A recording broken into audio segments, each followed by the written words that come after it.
Okay na, pwede na tayo bumiyahe sa Grab, di na tayo suspended. Yun nga lang, yung Grab Express natin, always on na, pati lahat. Pero palagyan, biyahe tayo ngayon, asikaso lang. Ito na, speaking of Express. Tingnan natin kung saan tayo mapapadpad. Nakuha na natin yung papadala at 259 yung pamasahe. Bakbakin na natin to. 18 kilometers yung total ng tatakbuhin natin. Edsa na tayo, Cubao, Aurora. Alright, 250.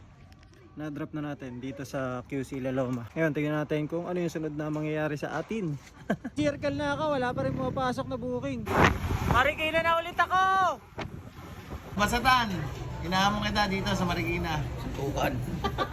Buka na tayo, double book. Kakaiba talaga sa Melbs Moto. Tapos na-deliver na natin yung dalawang booking natin. Kailangan natin bilisan para makabalik at makarami tayo papunta sa Ayala eh. Dahil mag-aabol tayo, kailangan natin makasilver ngayong buwan para hindi tayo always on. Gutom na ako, kain muna tayo sa labas. Tanghalian eh, hapon na ngayon, alas 2 na ata o alauna.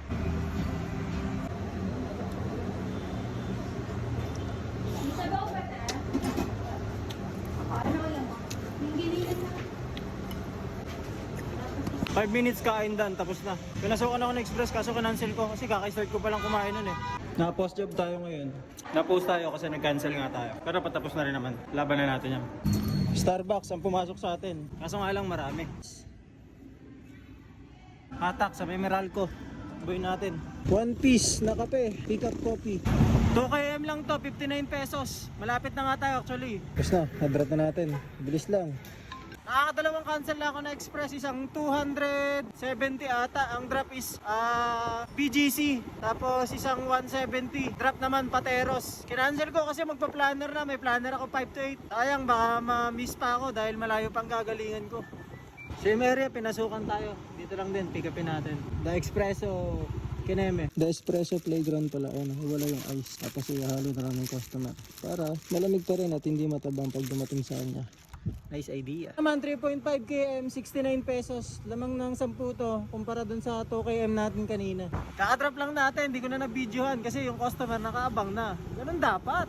Niintay na yung rider, hindi yung tawag-tawagan pa. Charat! Mga express na maganda. 54 pesos lang, kaya tatakboy natin to. Kala ko malayuan na naman magpa-planner na eh. Dito na tayo sa drop-off natin. Tawagan na natin customer. Uy, nahulog. Kay Ma'am Laurel po, 72 pesos po. Salamat po. Points lahat yun, sakto, kailangan natin barya. Simula alas 12 hanggang ngayon, nakakapito na tayo. Okay na yun, kahit pa paano. Start na ng planner, alas 5 na. Ubot na ako ng gabi, par. Hanggang alas 9 tayo ngayon. Time check, 7:25 na at matatapos na yung planner, nakasampu na tayo. Tapos papahinga na tayo pagtapos na ito.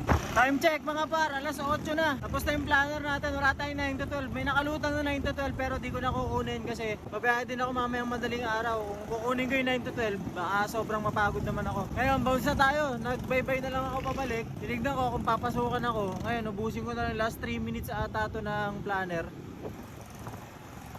Eh wala talaga, kaya bounce na tayo, pahinga na. Salamat sa mga nanood.